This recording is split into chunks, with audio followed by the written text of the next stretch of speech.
Plus de com présente le Zoom du jour. Le Zoom du jour. Bienvenue dans le Zoom du jour. Le Zoom du jour, un produit, un service et un événement. Mais là, en l'occurrence, c'est plutôt un personnage que je vous présente pour vous parler d'un événement. Et je prends un micro. Alors, je peux en prendre plusieurs. Yves Delnat, je peux prendre celui-là, je peux prendre celui-là. J'ai plein de micros. Voilà, t'en as plein dans plein de genres. Yves Delnat, d'abord, je suis ravi de te voir, Yves, parce que tu es quand même un personnage qui m'intrigue beaucoup. 50 ans, multi-entrepreneur. Entrepreneur, oui, ça c'est les boîtes. Membre d'associations, business angel, enfin, ta vie, ton œuvre. Salut Fabrice, écoute, ravi d'être avec toi avec ton micro. 50 ans, en effet, malheureusement. Multi-entrepreneur, c'est vrai, depuis que j'ai l'âge de 14 ans, ou dans l'événementiel, un peu comme toi au début. Mais aujourd'hui, c'est vrai que je suis passé du statut d'entrepreneur à un statut un peu associatif, philanthropique, avec un fonds de dotation que j'ai créé. Et c'est surtout là-dessus qu'on va faire le focus, avec le réseau social Altrui, qui partage les initiatives inspirantes à travers le monde, et une opération qui s'appelle le Podcaston, qui aura lieu en effet du 15 au 21 mars. Et donc, avec tous ces statuts d'entrepreneurs, on gère la mise en avant des associations comme une start-up. Et donc, c'est ça qu'on met en avant. Et investisseurs pour aider, comme on m'a aidé à l'époque avec ma société que j'ai vendue qui s'appelait Ineat, on aide aussi des entrepreneurs de la région qui sont un peu plus à impact. Donc, c'est un peu ma vocation maintenant. À passer 50 ans, on devient plus sage. Et t'as oublié un truc dans ton pédigré incroyable d'animal, c'est le sport. Parce que t'adores ça. Et ça aussi, le parallèle entre ta vie de sportif et tes différentes casquettes, c'est pas anodin. Tu comprends pourquoi je dis ça, Yves, d'une certaine façon? Bah oui, parce qu'en fait, j'ai un côté je lâche rien et sur le terrain, il faut que j'apprenne un peu plus à lâcher. Mais je lâche rien. Oui, ma vie, c'est un peu le 4 quarts. C'est un quart de vie familiale, parce que c'est très important, un quart de vie professionnelle, un quart d'associatif, un quart de sport. Et si on arrive à avoir ce beau 4 quarts, et ben, je pense qu'on est en plein épanouissement, on sert à faire tout ce qu'on a envie d'entreprendre, avec le même mindset comme quoi on lâche rien, on suit des objectifs, on a une idée, on en fait un projet et ça se transforme en succès dès qu'on peut. Mais c'est marrant parce que quand tu parles de 4 quarts, ça me fait penser à ta recette d'il y a quelques années, et ben que t'appliques. Tu vois, c'est marrant. Enfin, tu ne lâches rien et t'es très constant dans tes objectifs. Alors, Yves, depuis beaucoup de chemin, t'es parti au Canada. Et l'aspect international, on va le retrouver pour ce qui nous réunit aujourd'hui, à savoir, et j'ai mis l'équipement, le casque et tout pour parler du podcaston, puisqu'on parle de podcast, c'est quelque chose, podcast, avec des casques ou sans d'ailleurs. Tu as lancé ça il y a 3 ans, Yves, et maintenant, cette année, pour cette nouvelle édition, je crois que vous êtes à près de 1500 podcasteurs, notamment un aspect international. Tu nous expliques la story pour... Exactement, je pense qu'on touche les 1700 maintenant. En fait, on a fait une première édition qui était française, une seconde édition qui était francophone. On est passé de 370 à 450 podcasts qui y participaient. Et là, on a lancé, on s'est dit, on peut développer l'international. Et donc, on est à 1700 podcasts internationaux dans plus de 50 pays, donc anglophones et français. Ça dépasse nos espérances. Et on est 8 petites mains à faire ça avec une stagiaire de l'EFAP et une graphiste qui travaille dans les Alpes. Et Jérémy Mani, qui est mon associé rencontré au Canada, qui est aussi un multi-entrepreneur, qui lâche rien, qui consacre 100% de son temps cette année quand même, donc c'est un peu grâce à lui si on en est là. Et donc on a réussi à développer cette opération du podcaston. Alors le podcaston, c'est le marathon du podcast, c'est un mélange entre le téléthon et The Event. On ubérise les podcasteurs pour qu'ils nous aident à mettre en avant des associations, pour qu'ils invitent et qu'ils tendent leur micro à ces associations, pour qu'ils nous expliquent la genèse de l'association, qu'est-ce qu'ils feraient avec de l'argent, qu'est-ce qu'ils feraient avec des bénévoles, d'où ça vient, pourquoi, qui travaille dedans, enfin toutes les questions qu'on se pose quand on a envie d'aider des associations et qu'on n'a jamais osé leur demander. Et donc cette semaine du podcaston du 15 au 21 mars 2025, donc c'est très proche, on aura sur une sorte de Netflix qu'on a développé sur podcaston.org la possibilité de voir toutes les associations qui sont soutenues par autant de podcasts, avec un parrain, le maître du podcast, qui est Mathieu Stéphanie, de Génération Do It Yourself, qui est le parrain cette année, avec des partenaires qui se bousculent là pour la dernière semaine. Et ça va être un gros festival où on mettra en avant tous les jours sur nos réseaux sociaux l'ensemble des causes qui vont être soutenues et l'ensemble des podcasts qui vont sortir leur épisode, qui ne sortira que pendant la semaine du podcast. Et bien sûr, la magie du podcast podcasts, on peut les écouter toute l'année.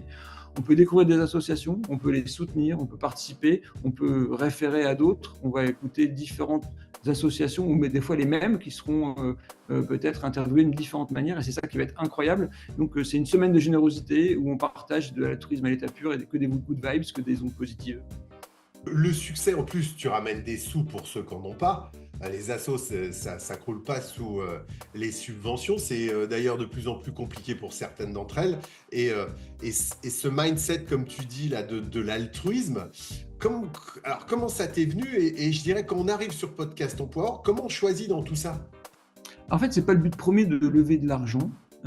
Mais le but premier, c'est de faire connaître l'association et peut-être d'obtenir du temps de bénévoles et de faire connaître l'histoire de l'association. Dans un second temps, on peut faire en effet des dons via Hello Asso, mais c'est pas notre KPI premier, on n'arrive pas trop à suivre ça parce que ça peut être toute l'année. Donc la semaine du podcaston, l'épisode sort et puis après on peut écouter tout ça. Comment ça nous est venu ? On a créé avec Jérémy Magnier, on s'est rencontrés, on voulait partager des initiatives et par exemple, si moi je m'engage dans une association et je dis Fabrice, je m'engage pour telle association, tu la connais pas, ça aide les enfants handicapés dans l'insertion, dans l'aide à trouver du travail, tu me dis ça m'intéresse, je te sollicite, je te dis tiens moi je fais ça, tu devrais faire ça. Et par mimétisme social, tu as envie de faire la même chose. Et donc on a créé un réseau social sur le mimétisme social, sur les activités altruistes des personnes. Et on s'est rendu compte que vite fait, c'était les associations qui étaient les plus altruistes parce qu'elles partagent des choses avec d'autres personnes et les incitent à faire ça. Et donc on a dit et si on crée un événement, un marathon du podcast et on va inviter à notre micro, tout comme toi, toutes les associations. Mais on allait mettre du temps. Donc on s'est dit pourquoi on ne proposerait pas aux podcasteurs, s'ils sont aussi altruistes, parce qu'ils ont souvent des invités, à inviter les associations pour les faire parler d'une cause qui les touche. Et du coup, ça crée des émissions un peu spéciales et sur des sujets, l'autisme, les aidants, l'insertion, l'impact du digital, les animaux, enfin toutes les causes. Alors bien sûr, pas polémique, pas politique, etc. Mais toutes les causes sont reprises et on est multigénéraliste sur ces causes-là et on partage les ondes positives de ceux qui ont créé des associations qui sont regroupées pour aider des causes bien identifiées. Et on peut les sélectionner sur le site du podcaston.org pour voir quelles sont les causes qui nous intéressent et quelles sont les associations qui traitent de ces sujets-là.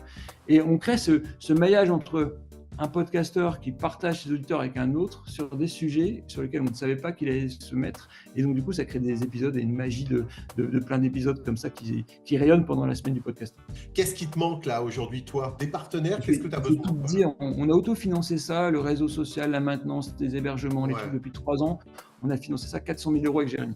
T'imagines, c'est quand même énorme tout ce qu'on a fait, marketing de marque, les réseaux sociaux, les indépendants, l'hébergement, tout ça. Aujourd'hui, on doit vivre avec 75 000 € pour que ça tourne tous les ans et qu'on crée une équipe qui s'occupe de ça. Donc, on cherche des partenaires. L'année dernière, on avait la chance d'avoir Malakoff Humanis. Cette année, on cherche d'autres grands partenaires. Il nous manque 25 000 €, tu vois, pour finaliser le budget de cette année. Donc, s'il y a un partenaire qui veut être mis en avant à partager des ondes positives, ce serait magique. Ce qui me manque aussi, c'est qu'on a trouvé on est devenu un peu le Tinder de l'association. C'est-à-dire qu'on a des associations qui disent on aimerait bien parler de notre cause à un micro d'un podcasteur. On a des podcasteurs qui disent on n'a pas encore trouvé notre association, on va peut-être pas participer. Donc là, on est en train de matcher, de faire le matching entre association et micro. Et typiquement, tu vois, il y en a qui sont très connus et pour autant, ils ont besoin de renouveler. Je pense au Resto du Cœur qui nous ont appelés ce matin. Ils ont besoin de renouveler leurs bénévoles parce que les bénévoles de l'époque sont un peu vieillissants, donc ils sont en charge des plus jeunes. Il y en a plein qui rêvent de bosser pour le Resto du Cœur. Pourtant, on dit les Restos du Cœur, ils n'ont pas besoin de nous, ils ont les enfoirés. Et pourtant, ils ont besoin de nous pour renouveler, mais ils n'ont pas de podcasteurs qui pourraient les interviewer. Et donc, ils cherchent à faire un numéro spécial avec un podcasteur. Et donc, il faut que je maille ça. Et tu as aussi l'association qui aide des animaux qui sont transportés dans les trains SNCF, par exemple, quand ils sont blessés, pour faire des dons, pour faire des adoptions, etc. Tu as des personnes qui veulent aider à la surdigitalisation des élèves.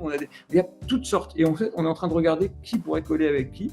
Et donc, on est dans la dernière ligne droite, là, pour que chaque association, si j'avais une baguette magique, trouve un podcasteur. Ça, ce serait magique. Et comme ça, on aurait, sur les 1700 inscrits, on aurait 1700 participants. Et là, ce serait incroyable. Donc et là, ce qui est encore plus incroyable, excuse-moi, c'est l'internationalisation. Des podcasts américains qu'on ne connaît même pas, mais qui sont très connus. Il y a 900 podcasteurs américains qui participent. Là, ça a boosté d'un coup le fait que tu passes à l'international. 50 pays. Dire, ça a pris une ampleur phénoménale. Donc, on espère qu'on aura des partenaires à la hauteur et que les médias vont s'intéresser à ça. Bon, en tout cas, 6 mois en modeste colibri, et c'est comme ça que je te l'ai proposé d'ailleurs, Yves. On communique jamais assez de toute façon. Si vous êtes mécène ou si ça vous parle, voilà, Yves Delnat, animal, je le disais quand même, particulièrement stimulant. Merci Yves, on rappelle, et comment on te joint d'ailleurs? On appelle Célia, je crois, Célia, sur le site, on a un formulaire, en 3 minutes, c'est rempli. On peut inscrire son podcast, on peut inscrire son association. Ou si on a déjà son association en tant que podcast, toi Fabrice, tu peux t'inscrire en 3 minutes. Je Il y vais a faire tout un vadémécum qui est expliqué comment faire, avec des flyers, des jingles, des tutos pour publier sur Insta, sur tous les réseaux sociaux. Tout est préparé, on s'est professionnalisé, on a géré ça comme une start-up, mais on va plus vite et on fait ça pour les assos. Donc allez-y, c'est rapide et franchement, c'est un élan de générosité incroyable qui n'existait pas il y a 3 ans et qui aujourd'hui développe sa notoriété. Donc on compte sur vous. Merci beaucoup Yves Delnat, multi-entrepreneur, entre autres. Intéressez-vous à toutes ces actualités qui sont nombreuses. Merci à toi. Quant à nous, on se retrouve très bientôt pour un prochain Zoom du jour, un produit, un service, un événement à promouvoir. Rendez-vous sur le Zoom du jour. À très bientôt. À bientôt. Oui, j'ai écouté, ça avait coupé un coup. Ah d'accord, oui, je te remercie, tu m'as filé la balle. À bientôt, franchement, bye bye. c'est génial. À bientôt. Salut Yves Delnat. Le Zoom du jour.